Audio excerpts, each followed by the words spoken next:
semua orang, ini adalah satu berita yang amat mengejutkan. Sukar untuk dipercayai bahawa Malaysia rupa-rupanya jauh lebih maju daripada apa yang kita bayangkan.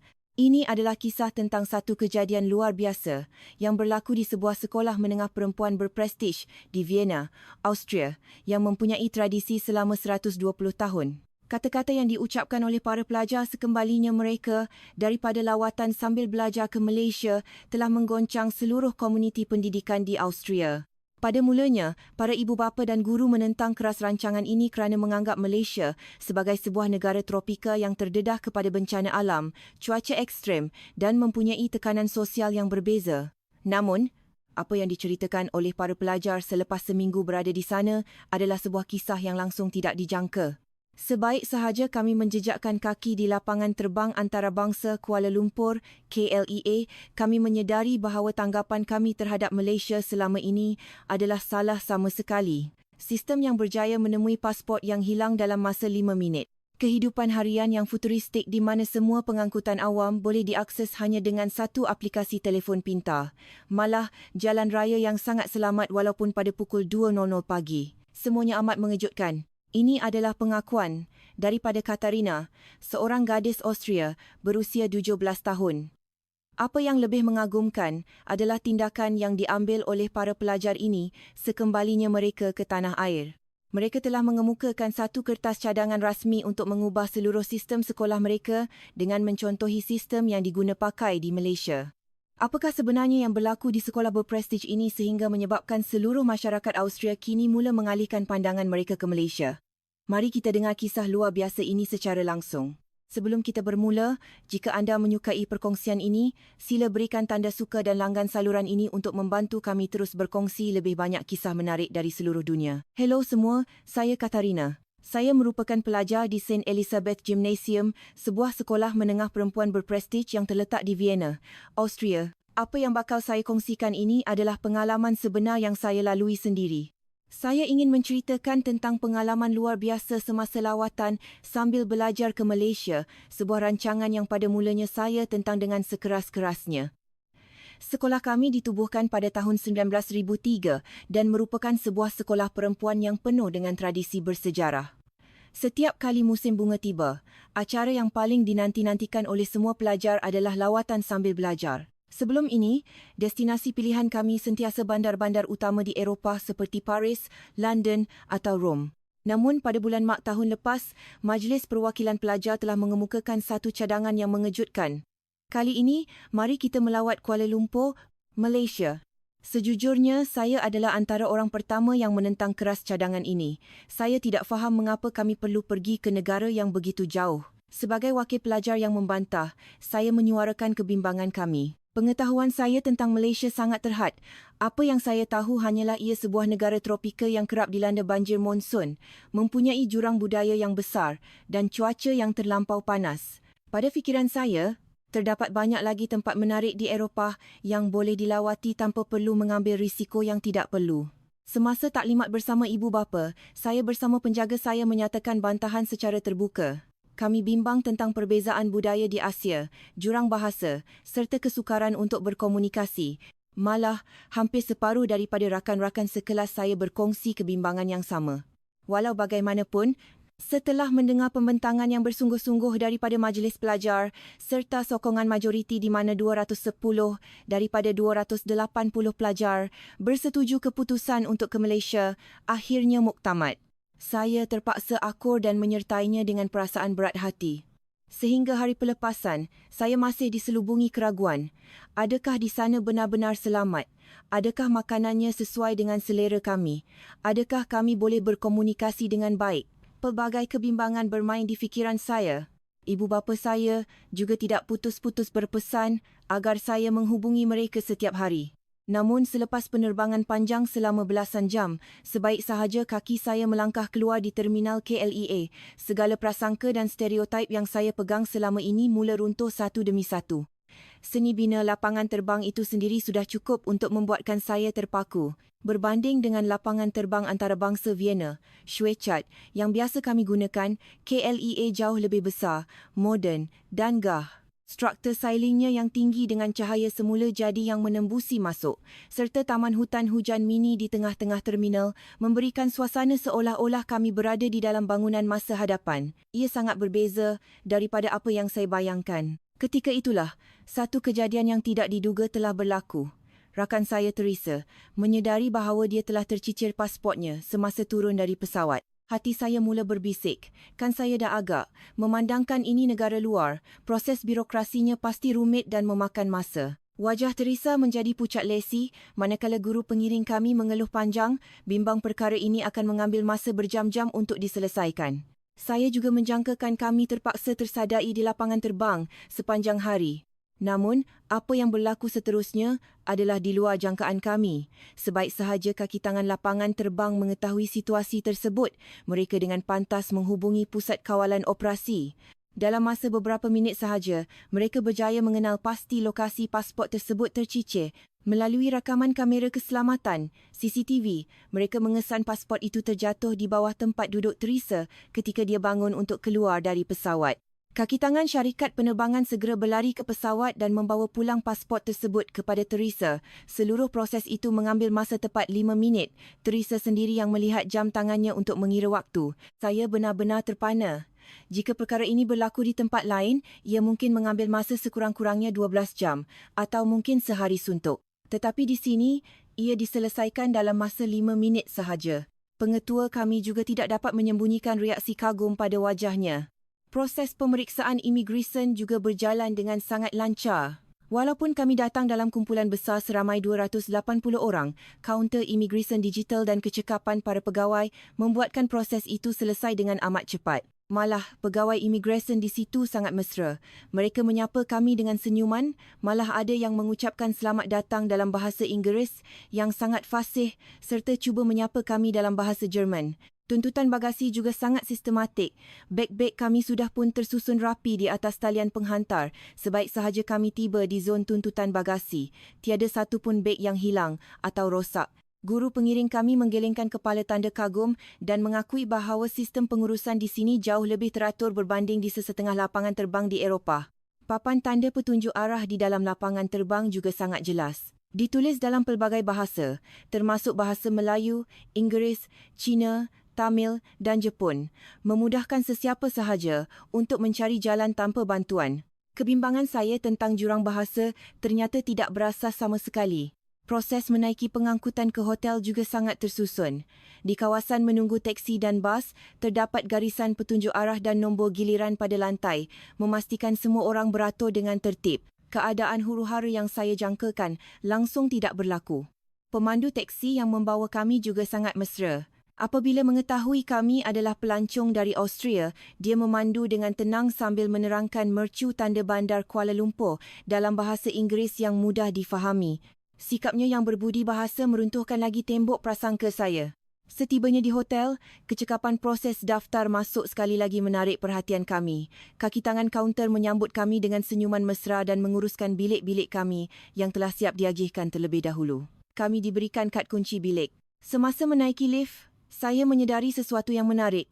Apabila kad kunci disentuh pada sensor, lift secara automatik mendaftarkan tingkat bilik kami tanpa perlu kami menekan butang tingkat tersebut. Ia adalah sebuah sistem pintar yang memudahkan pergerakan tetamu. Malam itu di dalam bilik hotel, saya termenung panjang. Segala apa yang saya lalui pada hari pertama ini telah mengubah persepsi negatif saya terhadap Malaysia. Gabungan antara kecekapan teknologi, sistem yang mesra pengguna dan keramahan rakyatnya benar-benar membuka mata saya. Saya berasa malu dengan diri saya yang sebelum ini begitu cepat menghakimi sebuah negara hanya berdasarkan maklumat yang cetek dan berat sebelah. Saya mula tidak sabar untuk melihat apa lagi kejutan yang menanti kami sepanjang 6 hari yang berbaki. Pada pagi hari kedua, kami bersiap-siap untuk merasai pengalaman menaiki transit aliran ringan, LRT dan MRT di Kuala Lumpur. Pemandu pelancong kami memaklumkan bahawa kami tidak akan menggunakan bas persiaran hari ini, sebaliknya akan bergerak seperti warga tempatan menggunakan pengangkutan awam kereta api elektrik. Sejujurnya saya kembali berasa bimbang. Di Vienna walaupun sistem pengangkutan kami agak baik, namun isu kelewatan dan kesesakan ada kalanya masih berlaku. Bagaimanakah pula dengan Kuala Lumpur? Kami berjalan menuju ke stesen LRT KLCC yang paling hampir dengan hotel kami. Sebaik sahaja melangkah masuk ke dalam stesen, kejutan pertama pun bermula. Di dinding stesen, terdapat skrin paparan digital yang menunjukkan maklumat ketibaan kereta api secara masa nyata, real time. Di skrin tertulis laluan Kelana Jaya. Kereta api seterusnya tiba dalam masa 2 minit. Dan tepat 2 minit kemudian, kereta api tersebut tiba di platform. Namun, kejutan sebenar berlaku semasa proses pembayaran tambang. Pemandu pelancong meminta kami mengeluarkan telefon pintar masing-masing. Beliau menerangkan bahawa kami hanya perlu menggunakan aplikasi e-dompet e-wallet tempatan seperti Touch and Go yang telah diintegrasikan dengan sistem pengangkutan awam. Saya pada mulanya agak ragu-ragu kerana di Austria, kad pengangkutan fizikal kadangkala masih menghadapi ralat pengesan atau memerlukan proses tambah nilai yang rumit di mesin fizikal. Kami memuat turun aplikasi tersebut dan mendaftar dalam beberapa langkah mudah. Selepas menghubungkannya dengan kad kredit antarabangsa kami, akaun terus diaktifkan. Apabila kami menghampiri pintu pagar Immigration Station Gantry, saya masih berasa sangsi. Adakah benar telefon pintar ini sahaja sudah cukup untuk melepasi pintu pagar? Sebaik sahaja saya menyentuh skrin telefon pada sensor di pintu pagar, bunyi bip kedengaran dan penghadang terbuka serta-merta. Tiada kad fizikal diperlukan, tiada wang tunai diperlukan. Segala-galanya selesai hanya dengan satu imbasan pantas. Saya berdiri terpaku seketika, kagum dengan kemudahan tersebut. Melihat 280 orang pelajar kami melepasi pintu pagar stesen seorang demi seorang dengan hanya mengimbas telefon masing-masing adalah satu pemandangan yang sangat mengagumkan. Tiada seorang pun yang tersangkut atau mengalami masalah teknikal. Proses tersebut berjalan dengan amat pantas dan lancar tanpa mengganggu aliran pengguna lain di stesen tersebut. Apabila turun ke platform kereta api, saya melihat satu lagi ciri keselamatan yang sangat baik. Di sepanjang tepi platform, terdapat pintu penghalang automatik, platform screen doors, yang menghalang penumpang daripada terjatuh ke landasan. Di Vienna masih banyak stesen kereta api lama yang tidak mempunyai kemudahan keselamatan seperti ini. Ketepatan masa kereta api di sini juga sangat luar biasa. Teresa menguji ketepatan masa menggunakan jam tangannya dan perbezaan masa ketibaan kereta api sebenar dengan skrin paparan tidak sampai 10 saat. Guru pengiring kami mengakui bahawa kejituan masa sebegini adalah sesuatu yang patut dicontohi oleh pengendali pengangkutan di negara kami. Di dalam gerabak kereta api, keadaannya sangat bersih, sejuk dengan pendingin hawa dan ruangnya direka dengan sangat cekap. Di bahagian atas, terdapat skrin digital yang menunjukkan laluan semasa serta kedudukan kereta api secara masa nyata. Pengumuman stesen juga dibuat dalam bahasa Melayu dan bahasa Inggeris dengan sangat jelas. Malah, apabila saya menyemak aplikasi pengangkutan di telefon saya, ia memaparkan dengan tepat gerabak keberapa yang kami sedang naiki dan stesen pertukaran seterusnya. Proses pertukaran laluan di stesen Masjid Jamek juga sangat mudah. Di lantai stesen, terdapat garisan petunjuk berwarna-warni yang jelas garisan merah untuk laluan LRT Kelana Jaya, garisan coklat untuk laluan LRT Ampang. Kami hanya perlu mengikut garisan tersebut tanpa rasa bimbang akan sesat. Walaupun stesen tersebut merupakan stesen pertukaran yang sibuk, susun atur eskalator dan laluan pejalan kaki yang luas membolehkan kami yang membawa beg bergerak dengan selesa. Kami hanya mengambil masa 3 minit untuk bertukar kereta api. Apabila tiba di stesen MRT Bukit Bintang, kami sekali lagi hanya perlu mengimbas telefon pintar kami di pintu keluar untuk menyelesaikan pembayaran tambang secara automatik. Jumlah tambang dipotong dengan tepat berdasarkan jarak perjalanan kami. Semuanya diproses secara digital tanpa perlu mencari wang shilling atau menunggu baki wang kertas. Pada sebelah petang, kami berpeluang menaiki bas Rapid KL. Di hentian bas, terdapat panel paparan elektronik yang memaparkan waktu ketibaan bas secara masa nyata. Apabila bas tiba, kami sekali lagi membayar tambang dengan hanya mengimbas e-dompet di telefon kami pada peranti pengimbas di sebelah pemandu. Bas tersebut sangat bersih. Mesra OKU dengan platform rendah dan mempunyai pengumuman suara bagi setiap perhentian bas. Apabila pulang ke hotel pada hari itu, pandangan saya terhadap sistem pengangkutan awam telah berubah sepenuhnya. Apa yang saya sangkakan rumit dan menyusahkan sebelum ini, rupa-rupanya adalah salah satu sistem yang paling cekap pernah saya gunakan. Rakan-rakan saya juga berkongsi rasa kagum yang sama. Guru kami menyatakan bahawa dengan adanya sistem pengangkutan awam secekap ini, memiliki kenderaan peribadi di Kuala Lumpur mungkin bukan lagi satu keperluan utama. Kemajuan teknologi yang benar-benar memudahkan kehidupan seharian manusia ini amat mengesankan jiwa kami. Hari ketiga adalah hari lawatan kami ke Tokong Tian Hau, salah satu mercu tanda kebudayaan dan keagamaan yang terkenal di Kuala Lumpur. Cuaca pada hari itu agak panas dan lembap dengan suhu mencecah 35 darjah Celsius. Bagi kami yang datang dari Austria dengan iklim yang lebih sejuk, keadaan ini agak mencabar fizikal kami. Namun, disebabkan kami sangat teruja untuk melihat keindahan seni bina tradisional tersebut, kami meneruskan lawatan mengikut jadual. Seni bina Tokong Tian Hau yang megah dengan bumbung merah beralun, hiasan naga yang rumit dan tanglung-tanglung yang bergantungan di halaman-halaman luar biasa indahnya. Sambil mendengar penerangan pemandu pelancong mengenai sejarah dan budaya masyarakat tempatan, kami semua mendengar dengan penuh khusyuk. Namun, ketika kami sedang berjalan di sekitar kawasan luar kuil, satu kejadian cemas telah berlaku. Rakan sekelas kami, Margarethe, tiba-tiba mengadu pening dan rebah tidak sedarkan diri. Wajahnya kelihatan sangat pucat dan badannya terasa panas. Dia mengalami strok haba yang serius akibat cuaca panas ekstrim. Kami semua menjadi panik. Guru kami segera menghubungi talian kecemasan 999 menggunakan telefon pintarnya. Memandangkan kami tidak mahir berbahasa Melayu, guru kami bercakap dalam bahasa Inggeris. Apa yang melegakan, pegawai panggilan kecemasan tersebut menjawab dalam bahasa Inggeris yang sangat lancar dan tenang. Beliau bertanyakan lokasi kami dengan tepat serta keadaan fizikal Margarethe dengan terperinci. Sebelum ini, saya beranggapan bahawa sekiranya berlaku kecemasan di luar negara, proses menyelamat akan menjadi sangat rumit dan lambat, terutamanya bagi pelancong asing yang menghadapi masalah komunikasi. Di Austria sendiri, masa tindak balas ambulans biasanya mengambil masa sekitar 15 hingga 20 minit dalam keadaan biasa. Namun, apa yang berlaku di Kuala Lumpur benar-benar mengejutkan kami. Hanya dalam masa kira-kira 4 minit selepas panggilan dibuat, kami sudah mendengar bunyi siren ambulans dari kejauhan. Ambulans tersebut tiba dengan sangat pantas ke kawasan berhampiran tangga utama Tokong. Saya sempat melihat jam di tangan saya. Ia sememangnya mengambil masa kurang daripada 4 minit. Pasukan paramedik keluar dengan membawa pengusung dan peralatan perubatan dengan pantas. Kecekapan dan kepantasan mereka bertindak adalah sesuatu yang luar biasa, terutamanya dalam menavigasi laluan di kawasan pelancongan yang sesak dengan orang ramai. Anggota paramedik tersebut segera memeriksa keadaan Margarethe, mengambil bacaan tekanan darah, kadar nadi dan memberikan bantuan pernafasan awal untuk menstabilkan suhu badannya. Pada masa yang sama, salah seorang paramedik menggunakan peranti tablet untuk menghantar data kesihatan Margarethe terus ke hospital rujukan secara masa nyata. Beliau juga menerangkan keadaan Margarethe kepada kami dalam bahasa Inggeris yang sangat baik, meminta kami bertenang kerana keadaan Margarethe akan stabil sebaik sahaja menerima rawatan lanjut di hospital yang telah pun dimaklumkan tentang ketibaan kami. Proses memindahkan Margarethe ke dalam ambulans dilakukan dengan sangat profesional dan penuh berhati-hati.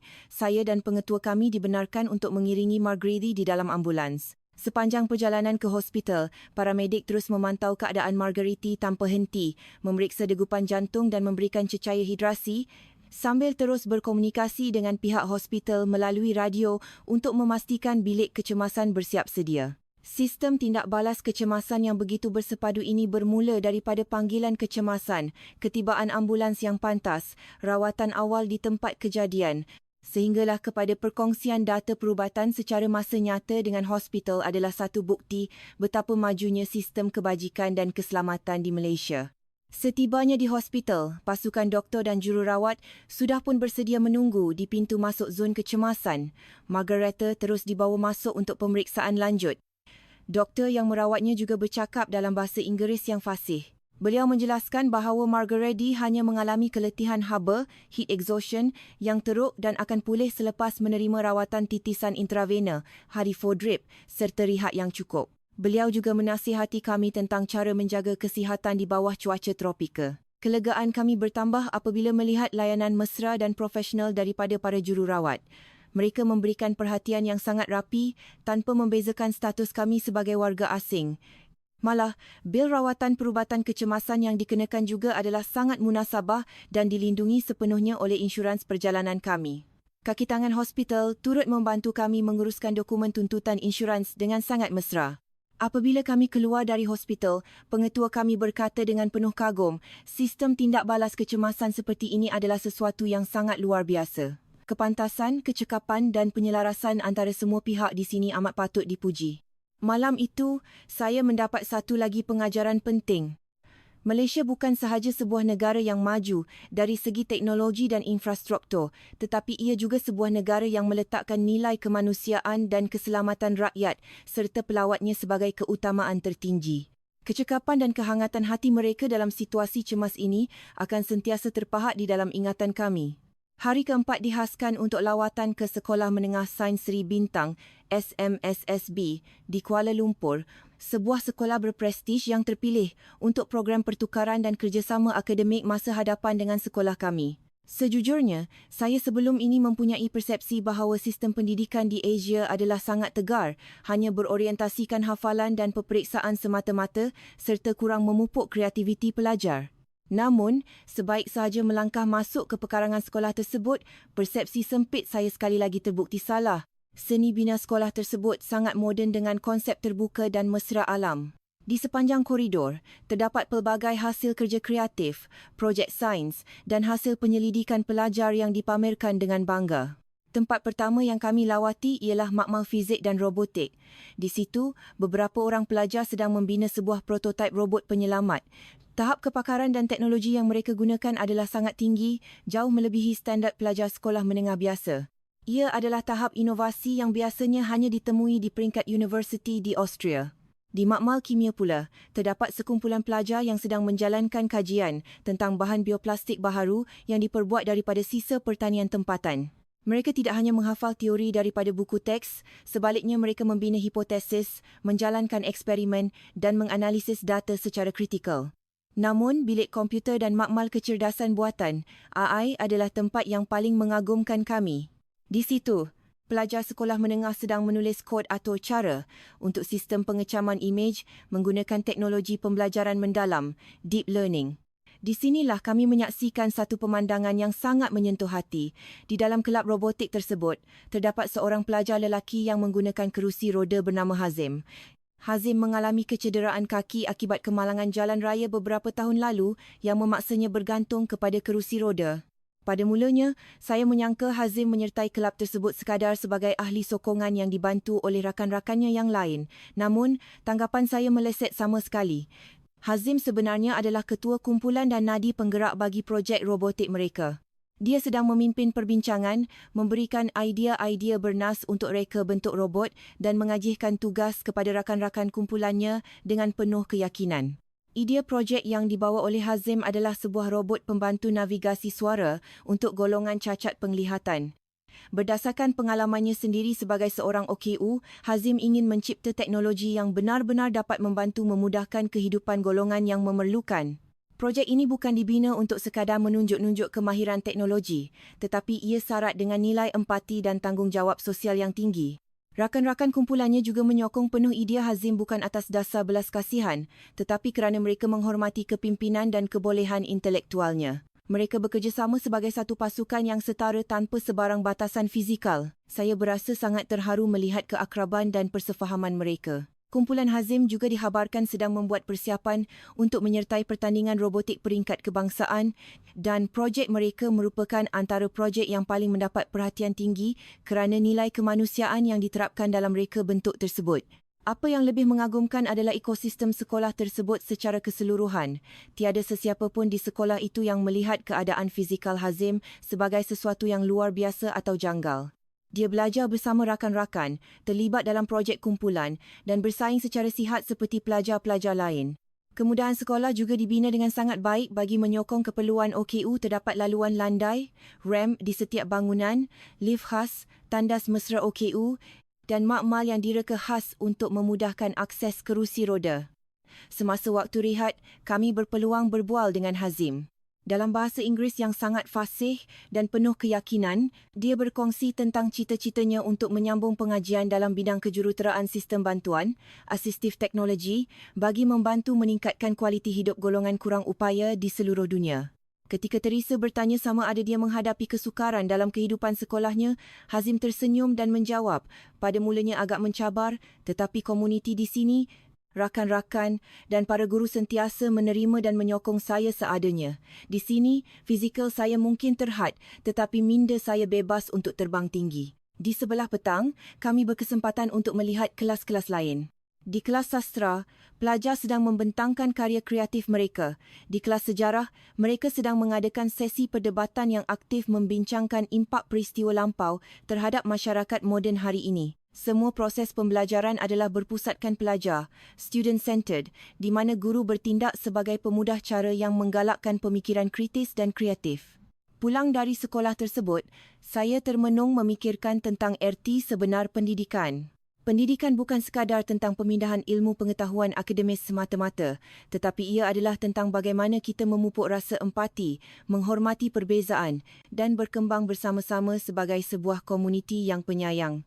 Apa yang diamalkan di sekolah di Kuala Lumpur ini adalah sebuah teladan pendidikan inklusif yang sebenar. Pada malam hari kelima, kami berkumpul di kawasan Rehat Hotel untuk menyusun tugasan dan catatan pengalaman kami sepanjang lawatan ini. Sekitar jam 2.00 pagi, perut kami mula berbunyi kelaparan. Rakan-rakan saya mencadangkan agar kami turun ke kedai serbaneka berhampiran untuk membeli makanan ringan. Pada mulanya, guru pengiring dan pengetua kami kelihatan sangat bimbang.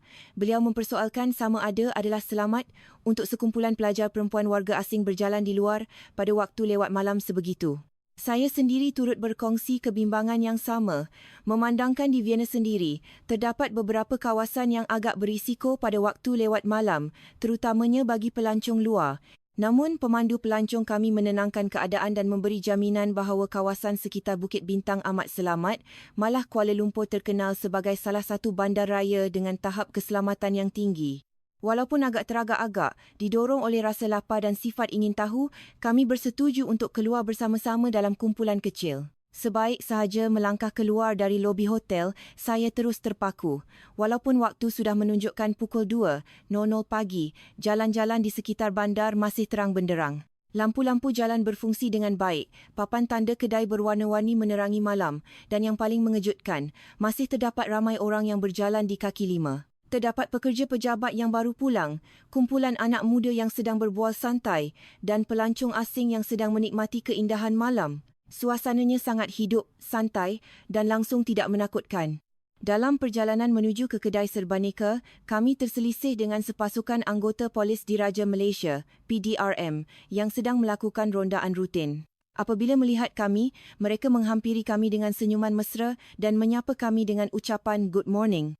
Setelah mengetahui kami adalah pelancong dari Austria, salah seorang daripada mereka bertanya sekiranya kami memerlukan sebarang bantuan atau arah jalan. Pengetua kami sangat terkejut dengan keramahan tersebut. Beliau menyatakan bahawa di Austria, anggota polis selalunya bersikap sangat formal, tegas dan jarang sekali berbual mesra dengan orang awam di jalanan melainkan atas urusan rasmi.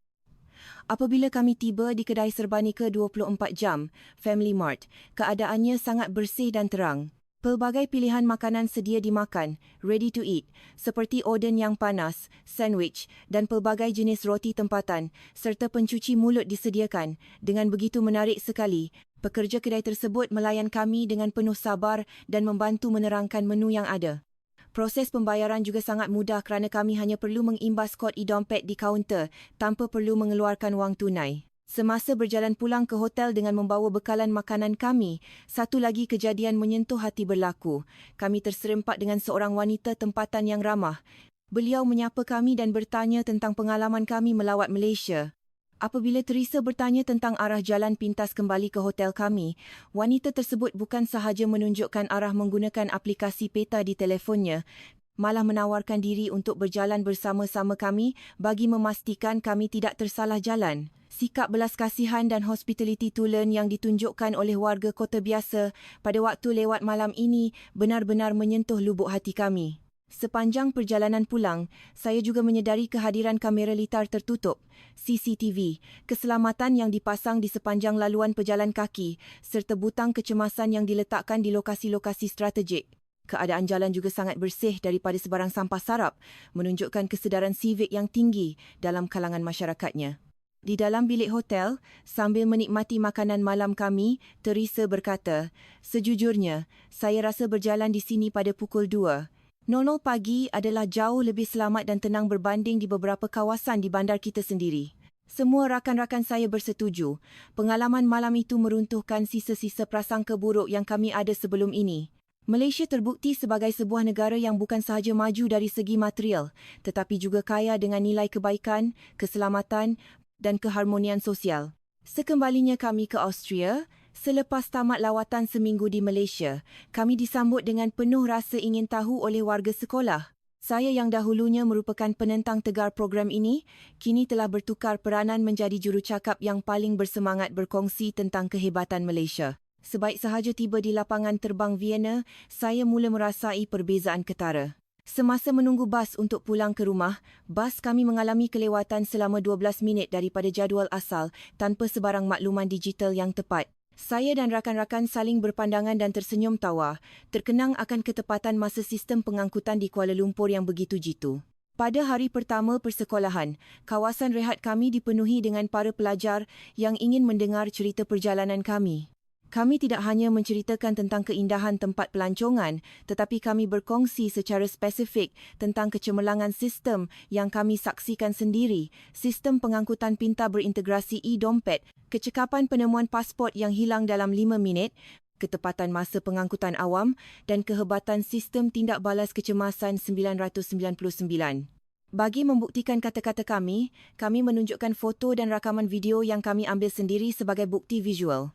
Kisah tentang Margariti yang diselamatkan oleh ambulans dalam masa kurang daripada 4 minit serta-merta menjadi bualan hangat di seluruh sekolah.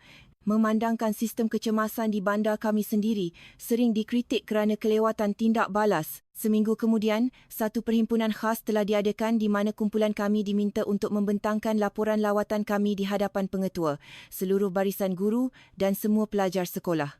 Saya diberikan tanggungjawab untuk menyampaikan ucapan utama. Saya memulakan ucapan dengan membuat pengakuan jujur bahawa saya adalah orang yang paling keras menentang lawatan ini pada mulanya kerana diselubungi prasangka. Namun, pengalaman di Malaysia telah membuka mata saya sepenuhnya. Teresa membentangkan tentang kecemerlangan sistem pendidikan inklusif di Sekolah Menengah Sains Seri Bintang yang menyaksikan bagaimana pelajar OKU seperti Hazim diberikan ruang yang setara untuk memimpin dan berinovasi. Margarita pula berkongsi tentang kecekapan sistem rawatan kecemasan perubatan yang menyelamatkan nyawanya. Pada akhir pembentangan, kami tidak hanya berhenti setakat perkongsian cerita. Kami dengan penuh keberanian telah menyerahkan satu dokumen memorandum cadangan pembaharuan rasmi kepada pengetua sekolah kami. Dokumen tersebut mengandungi cadangan terperinci untuk mendigitalisasikan sistem pengurusan sekolah, menaik taraf kemudahan mesra OKU, melatih guru dalam kaedah pembelajaran aktif serta memperkemaskan protokol kecemasan sekolah berdasarkan apa yang kami pelajari di Malaysia. Kertas cadangan kami ditulis dengan ayat penutup yang berbunyi, sekolah kita yang penuh tradisi ini perlu berani melangkah ke hadapan dan berubah ke arah yang lebih baik dengan mencontohi sistem yang terbukti berjaya di Malaysia. Pihak pentadbiran sekolah dan para guru pada mulanya kelihatan agak terkejut dan terpinggir dengan cadangan berani daripada kami ini. Namun memandangkan cadangan kami dibentangkan dengan fakta yang kukuh dan penuh keikhlasan, pihak sekolah berjanji akan membawanya ke mesyuarat lembaga pengarah untuk perbincangan lanjut. Sokongan daripada ibu bapa juga mula mencurah-curah, terutamanya Ibu Margarita yang sangat bersyukur dengan rawatan yang diterima anaknya di Malaysia dan menyokong penuh agar sekolah kami melakukan pembaharuan yang sama. Selepas 3 bulan berlalu, gelombang perubahan yang dicetuskan oleh lawatan kami ke Malaysia mula menampakkan hasil yang nyata di sekolah kami. Pengetua sekolah akhirnya mengumumkan keputusan bersejarah untuk memulakan projek transformasi digital dan naik taraf kemudahan sekolah secara berperingkat. Langkah pertama yang diambil adalah menukar kad akses fizikal sekolah kepada sistem aplikasi pintar di telefon bimbit untuk urusan kehadiran, pinjaman buku perpustakaan dan pesanan makanan di kafeteria sekolah. Kemudahan ini amat memudahkan urusan harian kami dan mengurangkan pembaziran kertas. Protokol kecemasan sekolah juga telah dirombak sepenuhnya. Sekolah kami kini dilengkapi dengan kit pertolongan cemas yang lebih moden, pemasangan alat defibrilator luaran automatik AED di lokasi strategik dan semua guru serta wakil pelajar diberikan latihan bantuan kecemasan yang dikendalikan oleh pasukan perubatan profesional bagi memastikan tindak balas pantas sekiranya berlaku sebarang kejadian yang tidak diingini. Ibu bapa juga menunjukkan minat yang sangat mendalam terhadap budaya Malaysia. Ibu Margariti sendiri telah menubuhkan sebuah kelab komuniti untuk mempelajari kebudayaan Asia Tenggara serta mula mempelajari asas bahasa Melayu sebagai tanda penghargaan. Beberapa buah sekolah lain di sekitar Vienna turut menghantar perwakilan mereka ke sekolah kami untuk mempelajari bagaimana suara pelajar berjaya memacu perubahan positif dalam pengurusan sekolah, menjadikan sekolah kami sebagai model perintis pembaharuan pendidikan di rantau ini. Guru-guru kami kini mula menerapkan kaedah pembelajaran berasaskan project-based learning di dalam kelas, merangsang pemikiran kreatif pelajar dan mengurangkan tekanan peperiksaan bertulis yang melampau. Kisah perjalanan kami ini turut mendapat liputan daripada akhbar tempatan yang memuji kematangan pemikiran para pelajar dalam membawa pulang nilai-nilai murni dari luar negara untuk kebaikan komuniti setempat. Perubahan ini juga memberi impak yang sangat besar terhadap masa hadapan peribadi kami. Teresa kini berazam untuk melanjutkan pengajian dalam bidang hubungan antarabangsa dengan fokus kepada rantau Asia Tenggara, manakala Margaretha memilih untuk mengejar cita-citanya menjadi seorang doktor pakar kecemasan perubatan. Saya sendiri kini sangat berminat dalam bidang perancangan bandar dan infrastruktur pintar kerana terinspirasi oleh kecekapan pengurusan bandar Kuala Lumpur dengan impian untuk membina bandar yang lebih mesra pengguna dan inklusif pada masa hadapan. Hubungan kami dengan Malaysia terus diperkukuhkan apabila pihak Sekolah Menengah Sains Seri Bintang bersetuju untuk mengadakan program pertukaran pelajar secara rasmi. Pada musim bunga berikutnya, Hazim bersama 4 orang pelajar cemerlang dari Malaysia telah datang melawat sekolah kami di Vienna. Pertemuan semula dengan Hazim di sekolah kami adalah satu detik yang sangat mengharukan. Hazim dengan personalitinya yang ceria dan pintar cepat menyesuaikan diri dengan pelajar di sini. Kehadiran mereka membawa satu dimensi baharu dalam interaksi budaya kami. Hazim malah sempat berkongsi tentang perkembangan projek robotik bantuannya yang kini telah mula diuji di beberapa buah sekolah di Malaysia serta memberikan input berharga untuk mempertingkatkan lagi kemudahan akses OKU di sekolah kami. Kini selepas setahun berlalu, apabila saya menoleh ke belakang, saya berasa sungguh tidak percaya bagaimana satu lawatan singkat selama seminggu ke sebuah negara di Asia Tenggara dapat membawa impak perubahan yang begitu mendalam terhadap kehidupan saya, sekolah saya dan komuniti saya di Austria. Saya menyedari bahawa sekiranya kita menutup minda kita dengan tembok prasangka dan enggan menerima perkara baharu, kita akan terus ketinggalan di belakang.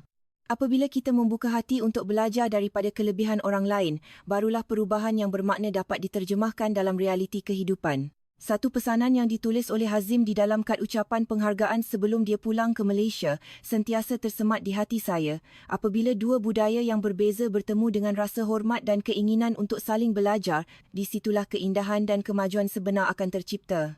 Saya berasa amat bersyukur kerana telah diberikan peluang untuk merasai pengalaman yang luar biasa ini di Malaysia. Ia bukan sahaja mengubah cara saya melihat dunia, tetapi ia telah membentuk semula visi hidup saya untuk menjadi seorang insan yang lebih baik dan berguna kepada masyarakat. Terima kasih Malaysia kerana telah memberikan kami inspirasi untuk berubah.